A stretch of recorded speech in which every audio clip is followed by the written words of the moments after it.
Well, the pandemic has changed how employers are looking for workers, and with more people needing jobs in the Valley right now, it's more important than ever to really stand out so you can land a new gig. Hector Mejia live this morning down in Henderson with some details on a boot camp underway on this. Hector, good morning to you.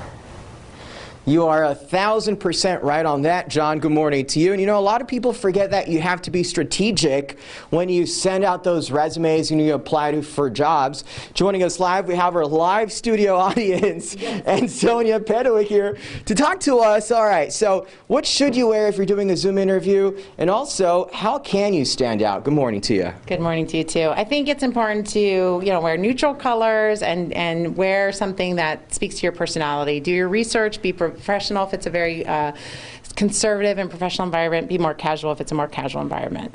As a recruiter, what are the top questions you're getting right now, and how are people adjusting during the pandemic? Well, I think a lot of it has to do with what you've been doing during the pandemic. If you've been unemployed, what have you done to invest in yourself to make yourself a more viable candidate? So in the instance of IT, have you been taking courses? Have you been getting certifications? How are you making yourself stay up to date on what's happening in that industry in order to be someone who can hit the ground running when you get the job?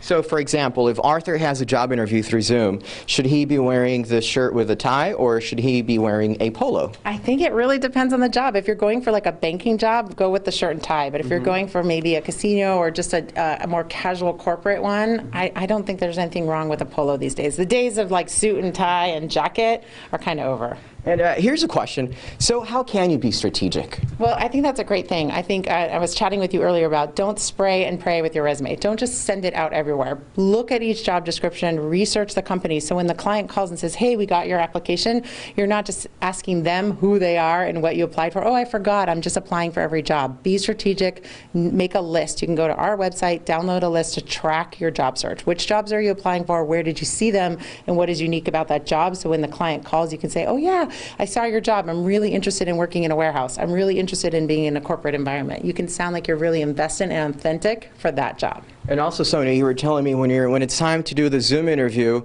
make sure you know where your pets are. Yes, don't have a lot of distractions. I was joking about a call I was on the other day where there was a cat roaming around. Or several cats? Yes, and it's super distracting. It's hard. I want to focus on you. I want to learn about you. We have limited time and a lot of candidates in the market. I want to get to know who you are and why you're a fit for my company and my culture. So try to make sure your space is conducive to a very connected, authentic conversation. Sonia, thank you very much for the insight. Hope that helps for anyone out there who may be searching for a job. We'll be posting all of the details on our website, and that is, you know what that website is, 8newsnow.com. Reporting live in Henderson, Hector Mejia, and back to you guys.